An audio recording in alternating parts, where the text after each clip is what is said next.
અમદાવાદમાં ટ્રાફિક સુરક્ષા માટે પોલીસ દ્વારા વિશેષ અભિયાન શરૂ કરવામાં આવ્યું છે। હેલ્મેટ પહેરવાનું મહત્વ સમજાવવા માટે zone 1 DCP doctor Harshad Patel દ્વારા લોકોને જાગૃત કરવામાં આવ્યા। સાથે જ મફત હેલ્મેટનું વિતરણ પણ કરવામાં આવ્યું હતું। રાજ્યમાં ટ્રાફિક વ્યવસ્થાને લઈને જે પ્રમાણે નીતિ નિયમો છે તે લાગુ કરવામાં આવે છે। અમદાવાદ ઝોન 1 ડીસીપી દ્વારા જે ટ્રાફિકના નિયમો છે તે પાલન કરવા માટે હાલમાં જે રેલી છે તે રેલીનું આયોજન કરવામાં આવ્યું છે। જે પ્રમાણે હેલ્મેટને લઈને જે સતર્કતા અને અવેરનેસ છે તે અવેરનેસ ફેલાવવા માટે જે લોકો છે તે લોકો પોતાના ટુ વ્હીલર ઉપર વાહનો ઉપર હેલ્મેટ પહેરે અને જે પ્રમાણે લોક જાગૃતિ છે તે લોક જાગૃતિ કરવામાં આવશે। આપણી સાથે ડીસીપી ઝોન 1 ડૉક્ટર હર્ષદભાઈ છે। ડૉક્ટર સાહેબ, જે પ્રમાણે વાત કરવામાં આવે કે જે પ્રમાણે હેલ્મેટને લઈને જાગૃતિ માટે એક અભિયાન આપણે શરૂ કર્યું છે, શું કહેશો?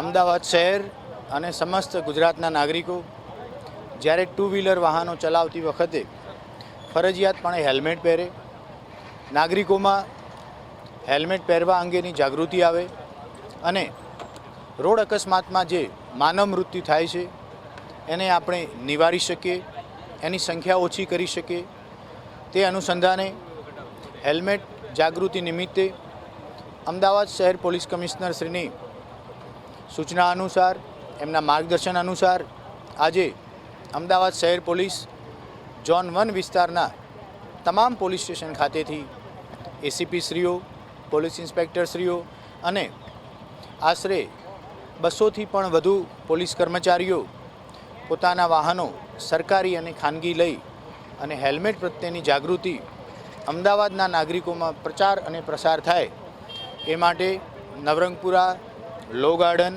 પંચવટી, સીજી રોડ અને સ્વસ્તિક 4 રસ્તાના અલગ અલગ વિસ્તારોમાં આ બાઇક રેલીનું એક આયોજન કરવામાં આવેલું છે કે જ્યારે પણ ટુ વ્હીલર લઈને બહાર નીકળવાનું થાય, ચાહે તમે ચલાવતા હોય કે ચાહે તમે પાછળ બેઠેલા હોય, હેલ્મેટ અવશ્ય પહેરવું જોઈએ।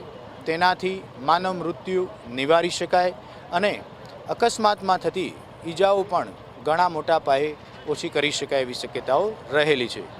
બિલકુલથી DCP zone 1 doctor Harshad Patel દ્વારા સમગ્ર વિસ્તારની અંદર જે પ્રમાણે જે ટુ વ્હીલર ચાલકો છે તેમને હેલ્મેટને લઈને જે પ્રમાણે જે સુરક્ષા અને જે કાયદો વ્યવસ્થા છે તે સમજાવવામાં આવશે અને સાથે જ જે પ્રમાણે જે લોકો છે તે લોકોને ક્યાંક ને ક્યાંક પોલીસ દ્વારા જે ફ્રીમાં હેલ્મેટનું વિતરણ છે તે વિતરણ કરવામાં આવશે। પરંતુ લોકોએ પણ જાગૃત છે તે જાગૃત થવાની જરૂર છે અને ક્યાંક ને ક્યાંક જે પ્રમાણે જે વાહન ચાલકો જો હેલ્મેટ પહેરે તો ક્યાંક ને ક્યાંક જે એક્સિડન્ટ થતા હોય છે ત્યારે તેમના માથાના ભાગે ઓછું વાગતું હોય છે અને ક્યાંક ને ક્યાંક તેમને માથાના ભાગે ઓછું વાગવાના કારણે તેમનો બચાવ છે તે બચાવ થવાની પણ સંભાવનાઓ રહેલી છે। પાછળ બેઠેલા વ્યક્તિ દ્વારા પણ જો હેલ્મેટ પહેરવામાં આવે તો અકસ્માત જ્યારે થાય છે ત્યારે અકસ્માત સમયે જો હેલ્મેટ પહેર્યું હોય તો તેને માથામાં ઈજા થવાની જે સંભાવનાઓ છે તે ઓછી થઈ જતી હોય છે। કેમેરામેન કુણાલ રાણા સાથે રવિ ભાવસાર, મંતવ્ય ન્યૂઝ, અમદાવાદ।